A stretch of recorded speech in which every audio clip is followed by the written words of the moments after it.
Kalau Anda sudah tahu dan sudah mengenali datangnya awal bulan Ramadan, maka silahkan tunaikan puasa itu dengan semua agenda yang sudah Anda siapkan. Indah Quran. Di Allah tidak meminta kita puasa tanpa punya agenda. Di Quran tuh nggak pengen Anda masuk Ramadan cuman puasa aja. Tungguin Ramadan, begitu besok puasa, puasa. Malam taraweh, taraweh, tapi nggak punya agenda. Makanya ayat-ayat puasa dibuka oleh Allah dengan penyiapan agenda dulu. Nih Qurannya, siapkan nanti saat Ramadan. Nih sedekahnya, apa yang kamu rencanakan? Berapa anggaran yang telah kamu siapkan untuk infak selama Ramadan? Nih doa, apa yang kamu siapkan, doa apa yang kamu akan baca saat Ramadan? Kajian apa yang kamu akan langsungkan? Kalau sudah semua direncanakan,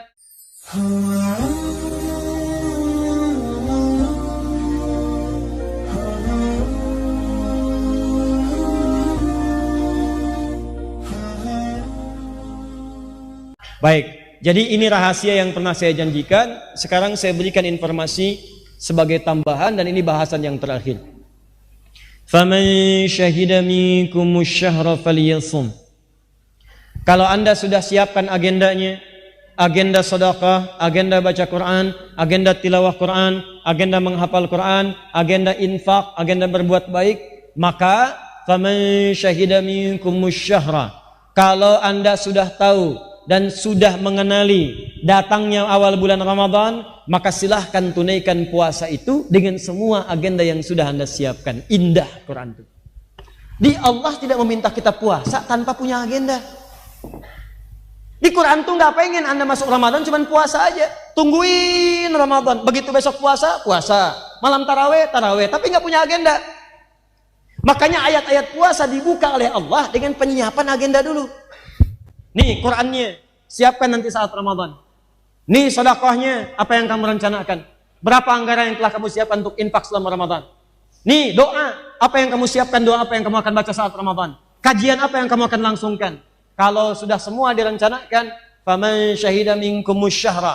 Siapa di antara Anda yang sudah mengetahui datangnya awal Ramadan, sudah tahu, oh ini datang awalnya, siap puasa, falyasum. Maka semua agenda itu silahkan praktekkan dengan berpuasa. Masuki Ramadannya, tunaikan puasanya, dan praktekkan agenda yang telah Anda rancang tadi. Jadi terukur kegiatan Anda dari awal sampai akhir Ramadan. Anda akan tahu, bukan cuma ngitung, ini berapa hari sudah puasa, coret. Berapa hari lagi buka, sekian. Muncul di iklan, puasa 9 hari lagi. Iklan odol, iklan sarung, kan? 2 hari lagi, berubah lagi iklannya, ketupat, ya. Persoalannya dosa diampuni enggak? Itu. Pahala nambah enggak? Jangan-jangan yang disiapkan cuma kue aja. Kue, bikin. Kreativitas banyak, kalengnya kongguan, isi rangginang gitu kan?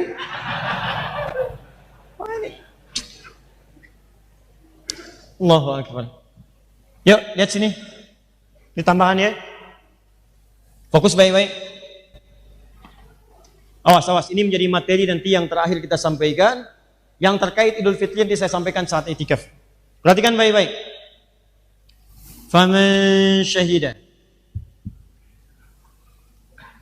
minkumus syahra falyasum.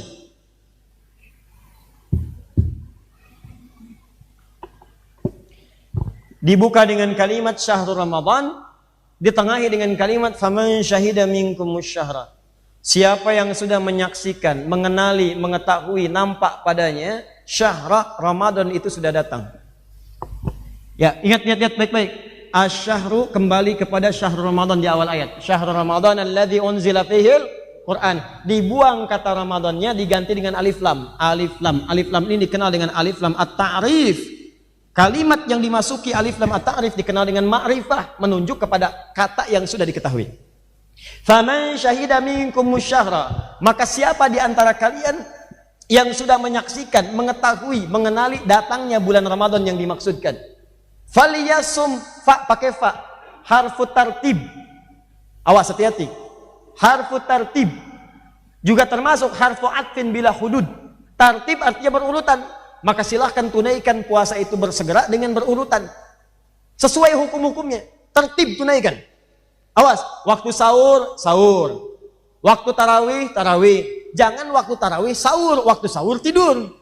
Yang jadi masalah, nonton bola, menang, menangis, kan? Kalah 2-0, ya? Tungguin, Liverpool apa? Manchester City. Itu apa? Itu apa? Saya mau Juventus, udah juara, ya? Gak ada faedahnya. Ramadan selesai, Ramadan bulan akhirat. Bola tidak akan mengantarkan Anda ke surga. Lebih baik main bola di surga daripada nonton bola di dunia. Ya, Anda mau main bola silahkan di surga, dikasih seluas langit dan bumi. Ayo, kalau bisa golin.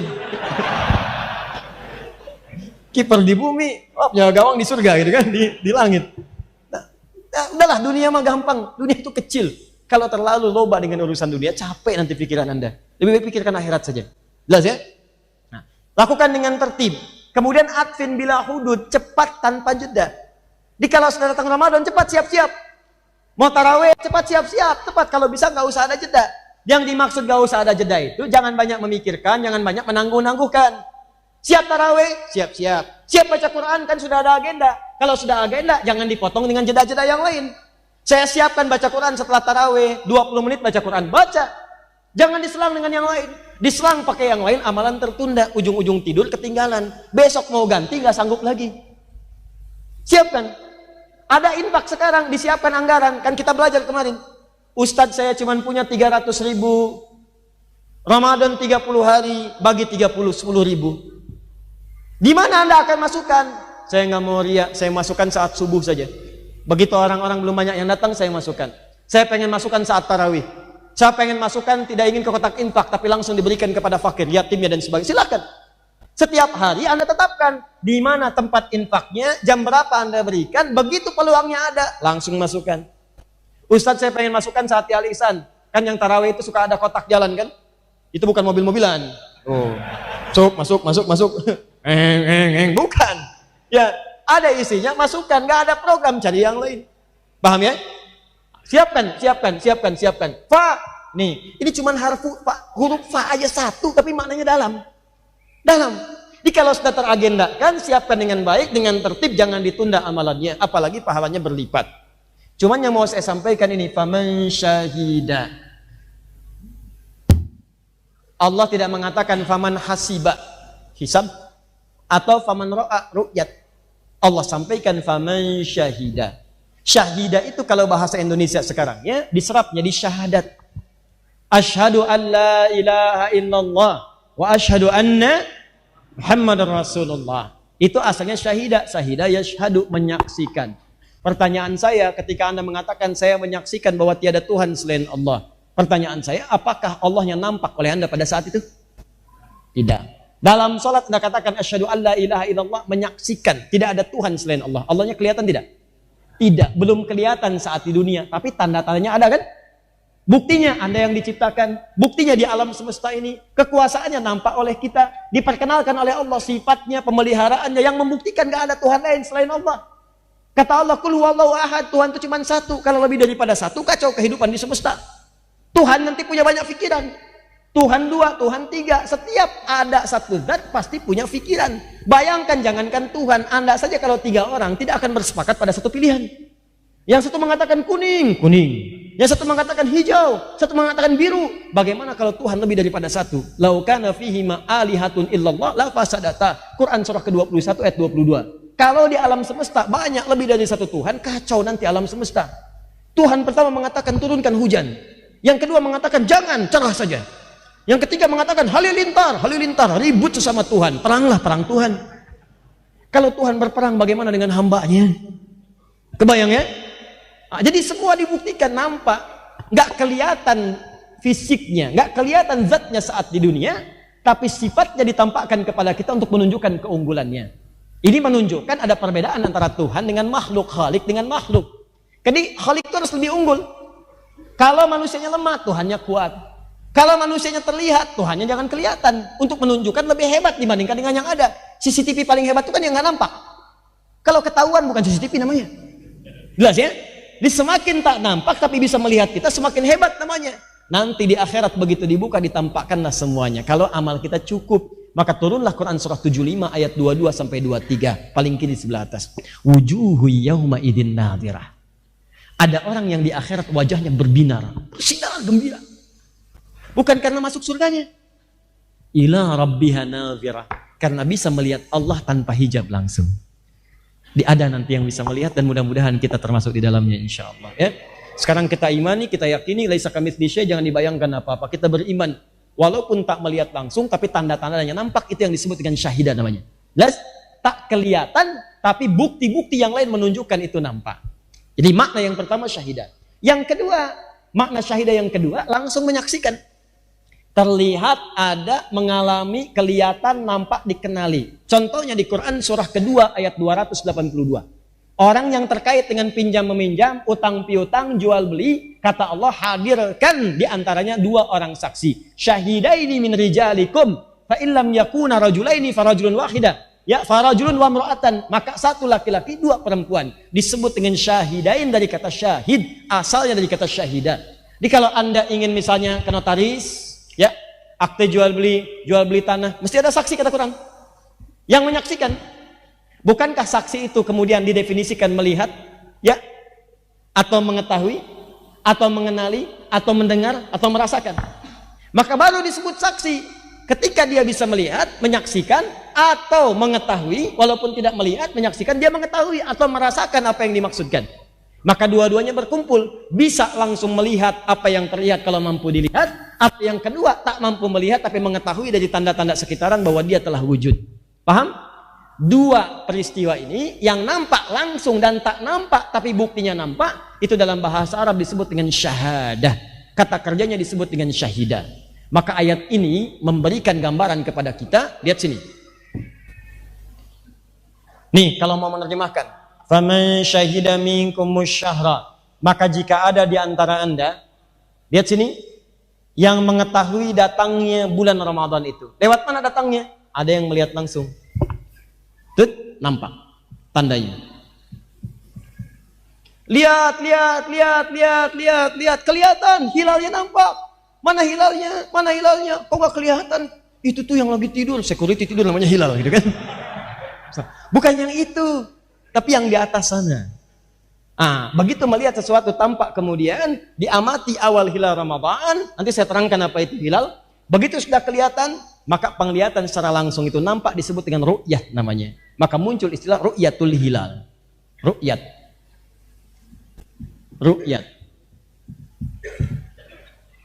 Awas, ada ru'yah itu beda. Kalau ru'yah melihat dalam mimpi.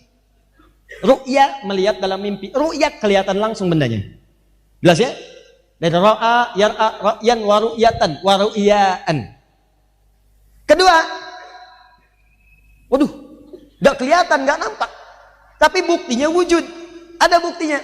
Dari perhitungan, dari fenomena alam, dari pergantian, dari gerakan-gerakan bumi. Perhitungannya sudah lain, fenomena alamnya sudah berubah, dan seterusnya. Maka ini dirubah kalimat jadi ru'yat menjadi qaddara yuqaddiru takdiran atau hasiba yahsabu hisaban.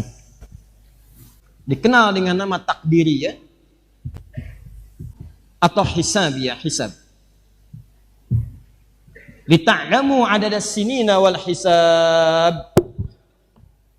Maka dari sini ada dua pendekatan yang dikenalkan oleh para ulama untuk mengetahui awal tibanya Ramadan. Yang pertama melihat langsung disebut dengan ru'yat, yang kedua melalui perhitungan penetapannya disebut dengan hisab. Dua-duanya tak terpisahkan. Untuk menghisab butuh data ru'yat, untuk meru'yat butuh data hisab. Dari mana taunya untuk meru'yat butuh data hisab dan untuk menghisab butuh data ru'yat? Ini yang nanti coba saya terjemahkan dengan cara yang sangat mudah. Selebihnya tanyakan pada pakar-pakarnya, saya menerangkan secara apa yang mungkin mudah untuk kita pahami. Sekarang lihat baik-baik. Bismillah. Nulis sendiri, ngapus sendiri, rangkan sendiri. Penghapus jatuh, ambil sendiri. Luar biasa. Masya Allah.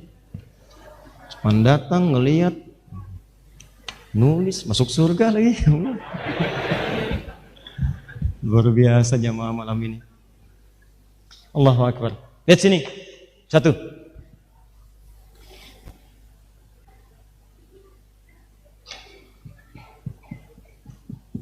Ya apa? Ini apa? Gambar matahari. Ini apa? Hah? Ini apa? Lingkaran. Lingkaran kecil. Lingkaran. Sudah. Dianggap bulan. Apa ini? Bukan, anggap bulan. Ini apa? Lingkaran. Anggap saja bumi. Bumi berotasi, ya kan? Ini planet dari bumi ada bulan, kemudian ini matahari. Semua benda-benda kemudian mengelilingi matahari dan matahari juga kemudian berputar di porosnya masing-masing. Terus di galaksi ini kenal dengan Bima Sakti. Ya, sekarang sudah ada pembahasan sampai ke black hole. Sekarang sudah ada di beberapa benua dengan menggunakan pendekatan 8 teleskop itu bisa meneropong untuk mengamati sampai ke black hole, lubang hitam. Nanti ada kajian lebih dalam lagi, kita tidak masuk ke dalamnya, mungkin di episode yang berbeda ya. Lihat sini. Ini kan rotasi bumi menentukan siang malam kan? Dan dia berputar kan? Baik, bulan juga berputar, terus mengelilingi matahari, terjadi perputaran-perputaran. Secara cepat saja. Ini saya bikin garis horizon. Titik nol. Nah, secara cepat, setiap berputar tanggal 1 awal bulan, sampai dengan ke tanggal 29, maka setiap tanggal 29 hikmahnya di bulan Hijriah, bukan Masehi. Setiap tanggal 29 di bulan Hijriah, itu posisi matahari, bulan dan bumi akan sejajar. Posisinya sejajar, satu garis yang sama. Kumpul. Ya. Jadi kalau misalnya dari awal kelihatan sabit, pertengahan jadi kelihatan bulat kan? Beredar lagi terus. Jadi gampang orang Arab dulu kalau pengen lihat bulan, oh tengah-tengah nih. Kalau sudah tengah-tengah berarti kelihatan bulat. Ya, berarti itu hari pasti tanggal 13, 14, 15. Nah, setiap tanggal 29 bulan Hijrah, akhir bulan, itu posisi matahari, bulan dan bumi berada di satu garis, kumpul semuanya. Kumpul di satu tempat disebut dengan ijtima namanya. Ijtima. Ijtima. Ulama kumpul di satu tempat, ijtima ulama. Matahari, bulan, bumi kumpul di satu tempat, satu garis yang sama, disebut dengan ijtima. Bahasa ilmiahnya disebut dengan konjungsi namanya.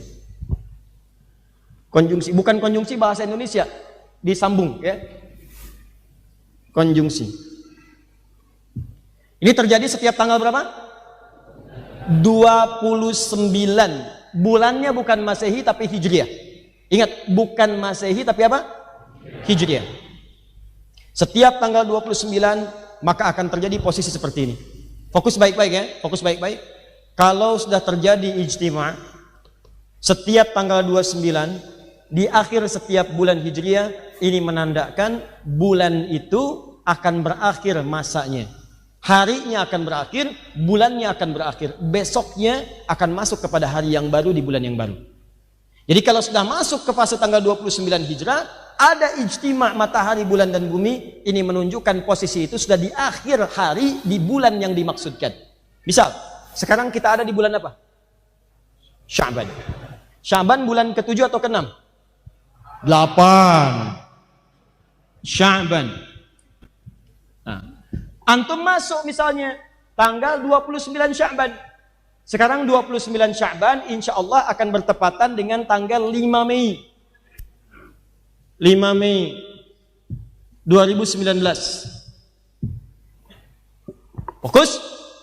5 Mei 2019, 29 Sya'ban, maka posisi matahari, bulan dan bintang nanti akan berada di satu garis sejajar. Ya, ini posisi disebut ijtima, konjungsi, tanggal 29 Hijrah berada di satu garis yang sama. Dari horizon itu nampak, ini titik 0 derajat. Nah, saat ijtima ini, kalau ijtimanya terjadi, peristiwa ini, sebelum maghrib, kan nanti matahari bergeser kan, ke barat. Ya, mau tenggelam kan? Matahari tenggelam saat akan ke maghrib kan? Tenggelam. Bukankah nanti saat matahari tenggelam, bulannya naik? Ya kan? Nah nanti tenggelamnya mengikuti matahari kan belakangan? Matahari tenggelam duluan, baru bulan kan? Baik. Jadi saat ini tenggelam, ke bawah. Ini garis pantai misalnya, horizonnya kita lihat, matahari mulai tenggelam. Makanya banyak orang melihat ke pantai. Ya, turun, tenggelam matahari sampai ke sini. Tiba-tiba baru bulan kemudian menyusul. Saat mataharinya tenggelam, bulannya kemudian nampak turun, tersisa sedikit di sini. Kan berputar kan? Saat matahari turun, bulannya nampak kelihatan dari sini, tinggal segini lagi. Kalau kita naikkan ke atas seperti ini, nampak? Ini yang disebut dengan hilal. Seperti sabit. Jadi kalau Anda turunkan seperti ini, bentuknya seperti sabit. Kadang-kadang tipis begini. Kadang-kadang kalau ngelihatnya dari sini bisa berbentuk seperti ini. Cahaya. Ini disebut dengan hilal. Di saat mataharinya kemudian tenggelam tanggal 29 di barat, turun, kelihatan sebagian dari bulannya, nampak sedikit kelihatan, itu yang disebut dengan hilal namanya. Itu pertanda hari baru telah masuk, waktunya masuk, bulannya berakhir, datanglah bulan baru. Nah teman-teman, untuk Sya'ban tahun ini 1440 Hijrah, peristiwanya terjadi pada tanggal 5 Mei tahun 2019. Ijtima ini terjadi pada jam 5 pagi lewat 48 menit 25 detik.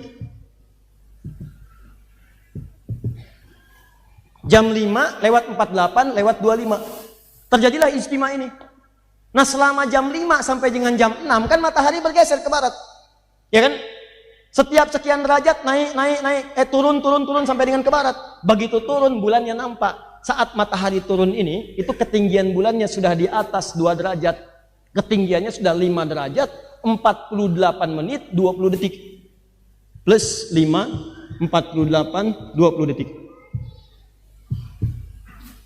Kalau sudah di atas 0 derajat, apalagi di atas 2 derajat, nah pemerintah sudah menetapkan, mohon maaf, dataran pemerintah itu 2 derajat.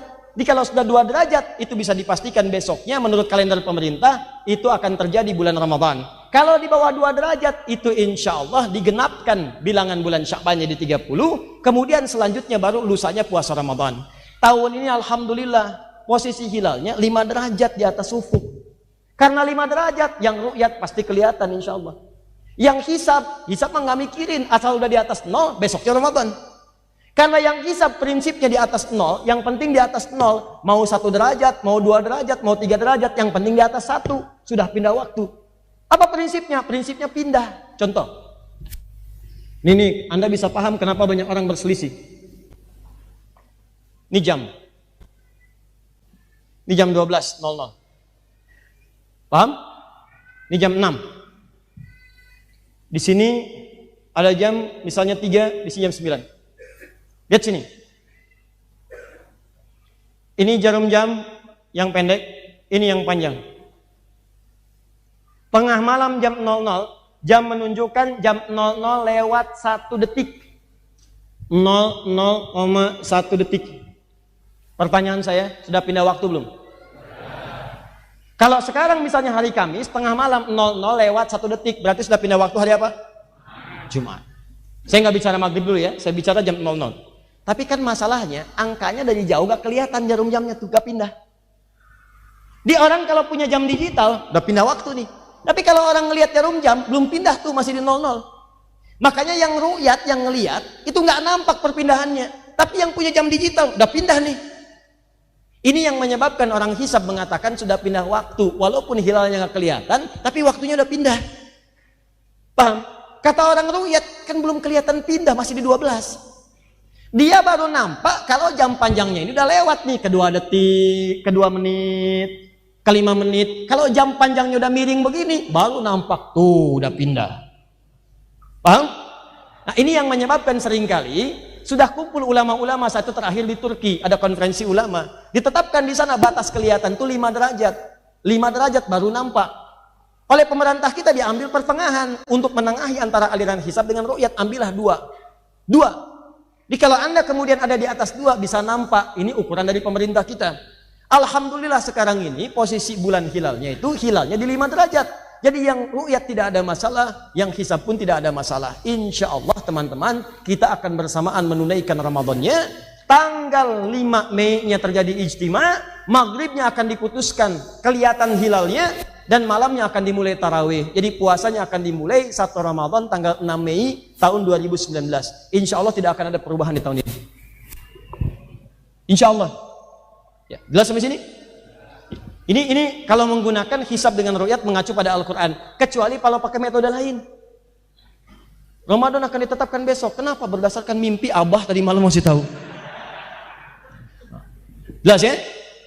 Nah, Ustadz, kalau hisab bertemu dengan ru'yat, mana yang didahulukan?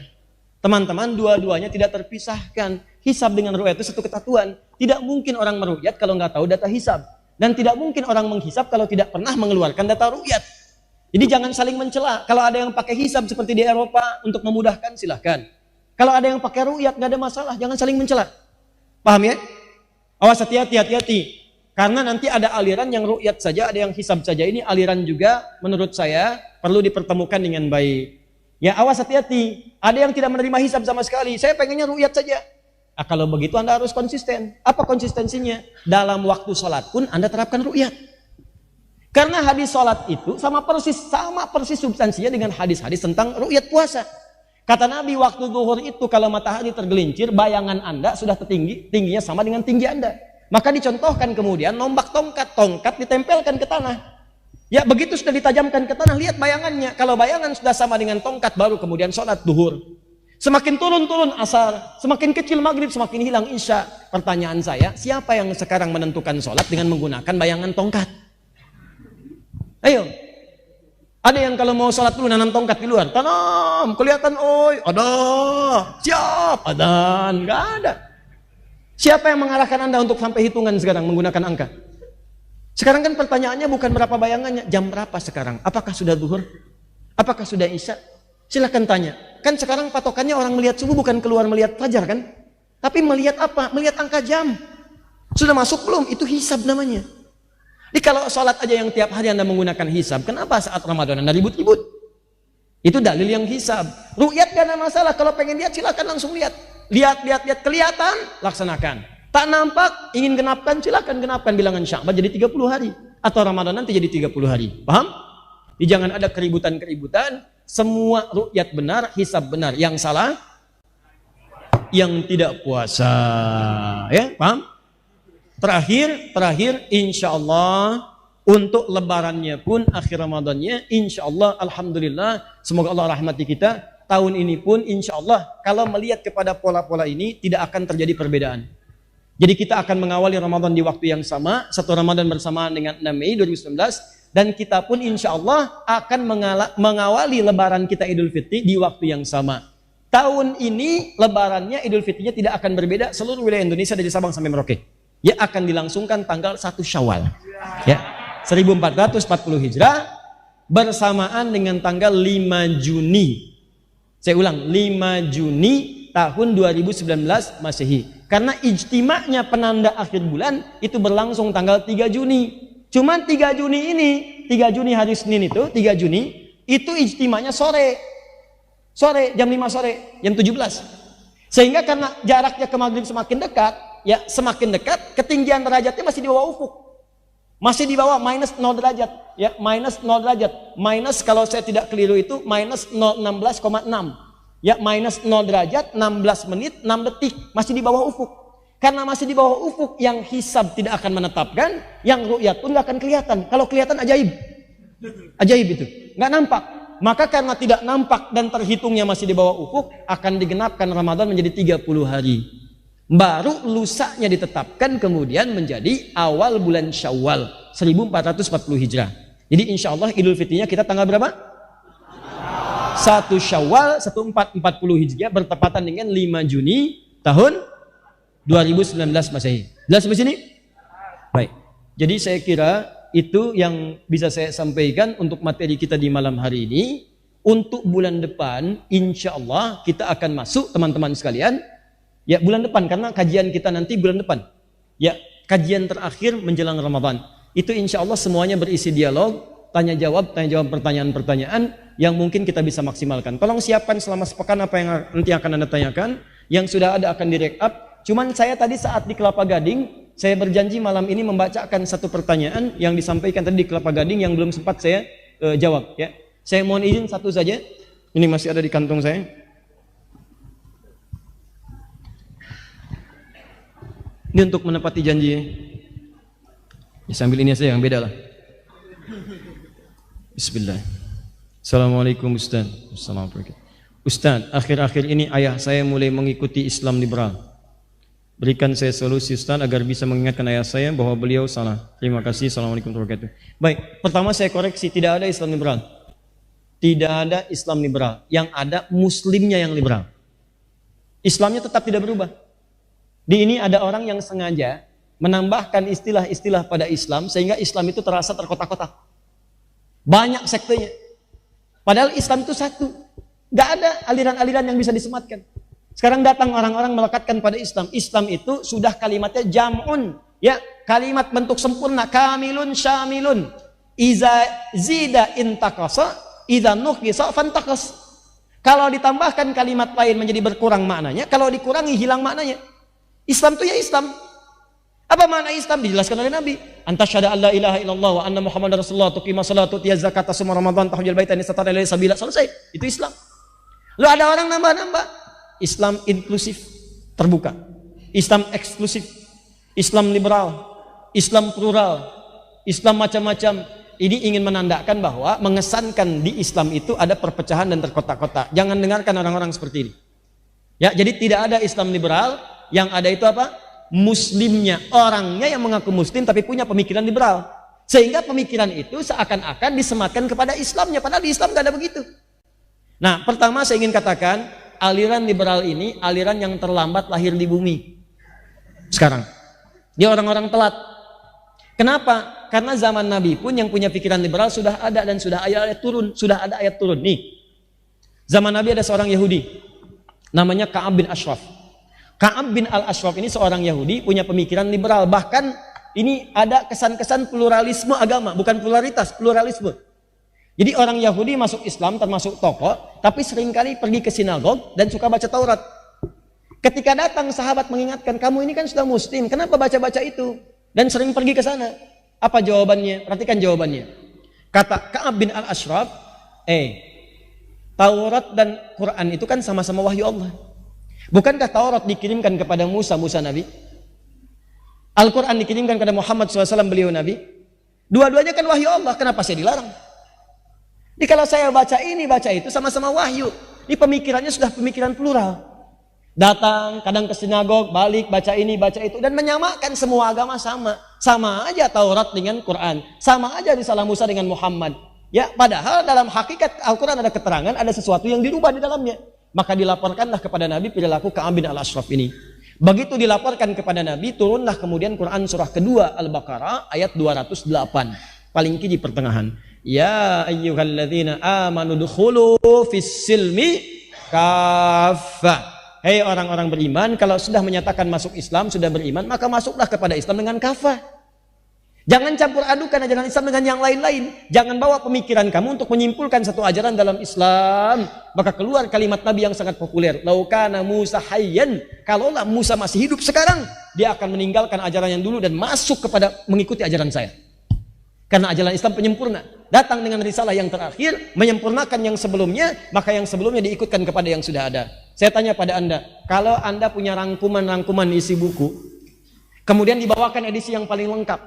Paling lengkap, apakah Anda yang baca yang tipis atau Anda baca yang lengkap? Yang tipis ini ada yang lengkap atau tidak? Ada. Makanya orang sering mencari edisi yang paling sempurna. Revisi, edisi paling sempurna. Quran gak ada revisi lagi. Semua ajaran di masa lalu sampai ke Nabi Adam, itu ada dalam Al-Quran. Karena itu kalau ada nabi-nabi, kata Nabi Muhammad SAW masih hidup termasuk Musa, tentu dia akan ikut kepada saya dan mengikuti syariat saya.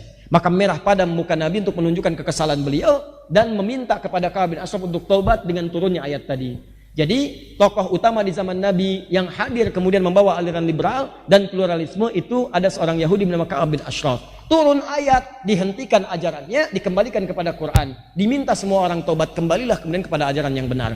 Setelah semuanya benar, muncul lagi orang sekarang. Jadi pertanyaan. Ini hati-hati pada aliran-aliran semacam ini, ya. Jika ada yang mengatakan bertentangan dengan hukum Al-Quran atau hadis, hati-hati. Jangan banyak energi untuk mengikuti kata Quran sederhana. Quran surah keempat ayat 140. Paling kiri sebelah bawah. Wa qad nazzala 'alaikum fil kitab. Telah tetap ketentuan dalam Al-Quran Al-Kitab an idza sami'tum ayatillahi yukfaru biha. Kalau Anda mendengar ayat-ayat Allah itu sering diingkari. Ada yang mengolok-olok wa yustahza'u biha atau ngolok-ngolok nih. Ngolok-ngolok yang berjilbab, ngolok-ngolok ayat Quran, ngolok-ngolok ayat hadis, ngolok-ngolok orang yang berubah, ya keluar kata-kata meme-meme yang tidak bagus, kalimat-kalimat yang mengesankan pelecehan. Kata Quran, jangan buang-buang energi dengan balas mencela, gak ada kerjaan. Mencela yang sudah kotor, buang-buang energi. Mencela yang sudah tercela, gak ada kerjaan. Dah. Fala taqudu ma'ahum, acuhkan aja. Acuhkan. Kalau bikin status gak usah dibalas, cuekin aja, ntar mati sendiri. Sudah. Kalau dia ada tayangan TV gak usah ditonton, ratingnya turun, habis. Gak usah di follow, sudah. Jangan bikin panggung untuk orang itu sehingga merasa kegeeran. Saya banyak ditanya nih, ada di soal. Ustadz mengucapkan kepada seseorang bahwa akan membimbing dia ke surga dan sebagainya. Ya, bagaimana keterangan Ustadz seperti itu? Ada yang mengatakan ini orang sudah merasa jadi ahli surga. Ada yang mengatakan ini orang sombong, orang takabur, orang ini. Sampai belakangan ada yang nulis kemudian di Instagramnya begini. Kami ikhlas, silahkan bawa ke surga dan seterusnya. Saya katakan orang ketika melihat apa yang saya sampaikan akan terbagi pada 3 bagian. Bagian pertama, setelah peristiwa itu saya sampaikan apa yang saya lakukan kepada orang-orang yang ikhlas, soleh, baik. Ulama-ulama yang sangat sekali tawadu. Saya sampaikan, saya baru menyampaikan begini. Apa responnya langsung kepada saya dikatakan, Masya Allah, tarhib wa targhib. Tarhib, ajakkan berita pada kebaikan. Targhib, ancaman jika menyalahi apa yang telah Allah tetapkan. Dan itu biasa. Imam Atha bin Rabah menasihati ulama, pemimpin mengatakan dengan kalimat-kalimat substansinya sama. Kalau anda berkhianat, anda akan berhadapan dengan Allah sendirian. Hati-hati, tidak ada yang menjaga anda. Itu kalimat saya lengkap sekali. Tidak ada yang menjaga anda dan sebagainya dan seterusnya. Indah. Tapi kalau anda mengajarkan kebaikan-kebaikan, maka anda akan mendapatkan pahala dari Allah yang meringankan hisab anda di hadapan Allah Subhanahu wa taala. Berpeluang cepat anda ke surga. Dan tentu diakhiri dengan kalimat insya Allah. Nah, maka golongan pertama menerima itu targhib buat tarhib. Yang kedua, ada yang nggak paham, Ustadz kok menyampaikannya, Ustadz seakan-akan mengatakan saya akan bimbing anda ke surga. Apakah Ustadz merasa jadi ahli surga? Saya katakan, Mas, itu saya mengucapkan di akhir kalimat insya Allah. Cuman saya kan nggak doyan pencitraan. Jadi begitu saya itu tampil kalimat, saya nggak pernah pakai clip on, nggak pernah pakai mic. Itu orang yang ngambil dari jauh pakai kamera. Karena saya nggak pakai clip on, maka tidak semua kalimat saya itu terdengar. Di ujung saya tutup dengan kalimat insya Allah, jika Allah berkehendak. Kalau Allah nggak berkehendak saya masuk surga, ya saya terima itu ketetapan Allah Subhanahu wa taala. Sudah. Makanya setiap kalimat kita katakan, jangan katakan pasti, tapi katakan insya Allah. Maka ketika saya berikan penjelasan, menerima. Oh begitu Ustaz, mohon maaf kami tidak tahu. Golongan ketiga, nggak saya jelaskan pun atau saya jelaskan pun tetap begitu. Memang pengennya begitu, bikin rame aja. Dan jadi peluru gitu, ya. Nah orang-orang begini nggak usah dikasih panggung, biarin aja. Ya capek-capek kalau anda respon, biarkan saja. Dan jangan, kita sekarang tugas kita menjaga keutuhan bangsa, jaga ketenangan bangsa kita. Ya, pencoblosan sudah selesai, tunggu hasilnya. Sudah selesai, berdoa kepada Allah dengan baik, berbuat yang baik untuk bangsa. Jangan ribut-ribut, jangan saling celak. Sudah selesai urusannya, kecebong sudah selesai, kampret sudah hilang, udah habis. Gak ada. Apa yang mau anda dapatkan? Anda mau cari dosa lagi? Hah? Apa yang mau anda dapatkan? Sudah selesai. Sekarang tugas saatnya kita mendekat kepada Allah, berdoa kebaikan untuk bangsa, minta sama Allah supaya bangsa kita diberikan pemimpin yang baik, pemimpin yang adil, ya, pemimpin yang bisa memberikan perhatian kepada rakyat. Lalu kita tunjukkan kita damai, kita tenang, jaga keutuhan, kemudian beraktivitas dengan normal, saling menghormati. Kalau perlu untuk doakan tuh orang-orang yang saling berbeda pendapat. Antum dengan teman beda pilihan, sekarang selesai. Akhi, minta maaf ya kalau ada yang salah. Yuk kita berdoa untuk yang baik-baik. Ajak begitu, sekarang kampanyekan yang baik-baik. Urusan yang lain-lain serahkan pada Allah, ikhtiar yang baik. Ya, yang baik berbuat jujur, jangan curang, jangan macam-macam, sudah selesai. Urusan kita berikhtiar, berdoa, jaga kemudian ketenangan-ketenangan. Paham insyaallah? Ya, kalau ada orang-orang yang iseng memprovokasi, jangan terpancing, biarkan saja. Saya terakhir di jalan tadi saya menerima ada orang yang merubah kata-kata, ya, dari merek sepatu jadi Adi Somad dan macam-macam. Ya, saya nggak peduli. Ya, biarin aja, nggak apa-apa, jangan dibalas dengan celaan lagi. Sudah, jangan usah dibalas. Tidak usah dibalas, kita doakan dengan yang baik. Tapi saya mau ingatkan, ketika lisan anda sudah tajam pada seorang ulama, maka itulah awal kehancuran karir anda dalam kehidupan dunia. Ingat baik-baik kalimat itu. Ketika lisan anda sudah mulai tajam pada ulama dengan cara yang tidak tepat, apakah penghinaan, pelecehan, maka itu tanda awal kejatuhan karir anda dalam urusan dunia dan ancaman Allah untuk urusan akhirat. Pilihannya cuma dua. Ada orang yang dengan itu bisa tobat, ada orang yang istidraj, dia terhempas dalam keburukan-keburukannya dan menambah dosa-dosanya di situ. Maka jangan biarkan saudara kita terjerembab dalam dosa, kita berdoa kepada Allah supaya diberikan hidayah. Jangan berbuat hal yang sama. balas keburukan dengan kebaikan. Ya, maka dengan kebaikan itu mendatangkan pahala dari Allah Subhanahu wa taala. Paham? Baik. Jadi itu pesan saya, ini harus saya sampaikan supaya kita terjaga dalam kebaikan-kebaikan. Ya, jangan bersitegang, tinggalkan keburukan-keburukan, siap berbakti untuk bangsa, siap insyaallah. Ya, berbuat maslahat, siap. Baik, maka ikuti seruan saya, jaga kedamaian, hadirkan ketenangan, jangan saling mencela, kemudian mohon doa kepada Allah supaya bangsa ini diberkahi oleh Allah Subhanahu wa taala. Ya. Kemudian bagaimana Ustadz tentang yang liberal tadi? Pertama, berdoa kepada Allah di keheningan malam dalam sujud, tahajud, minta kepada Allah supaya ayah diberikan petunjuk, ya. Minta. Kemudian yang kedua, hadirkan ceramah-ceramah yang membahas tentang Islam liberal. Bahayanya dan seterusnya. Buku-bukunya. Saya sarankan beli buku-buku misalnya yang ditulis oleh teman-teman di INSIS. Ya, ada Ustadz misalnya Fahmi Zarkasi yang di Miumi. Ada Ustadz Adian Husaini. Ya, ada Ustadz Ugi Sugiharto. Itu bagus tulisannya. Dan itu mencerahkan, objektif, tidak mencela orang, tapi memberikan penjelasan objektif tentang pemikiran. Tentang pemikiran. Beli buku Mishkat karangan Ustadz Hamid, ya, Fahmi Zarkasi. Beliau anak keturunan dari Gontor, pemikir yang sangat hebat. Saat menuliskan buku Mishkat, langsung buku itu ada di perpustakaan Washington di Amerika. Saking dahsyatnya, saking bagusnya isi bukunya. Silakan Anda baca, cari media Islamia yang ditulis oleh teman-teman pemikir supaya ada pembanding. Jadi ketika ayah Anda tadi terjerumus dalam pemikiran yang tadi, berikan buku tadi, berikan bacaan tadi, berikan ceramah-ceramahnya di YouTube supaya ada perbandingan antara pemikiran tadi dengan pemikiran-pemikiran yang lebih baik lagi. Jelas sampai sini? Baik, terakhir. Insya Allah besok hari Jumat. Maka mulai siapkan sunnah-sunnah Jumat. Surat Al-Kahf jangan lupa, potong kuku, berdoa kepada Allah, hidupkan sunnah-sunnahnya.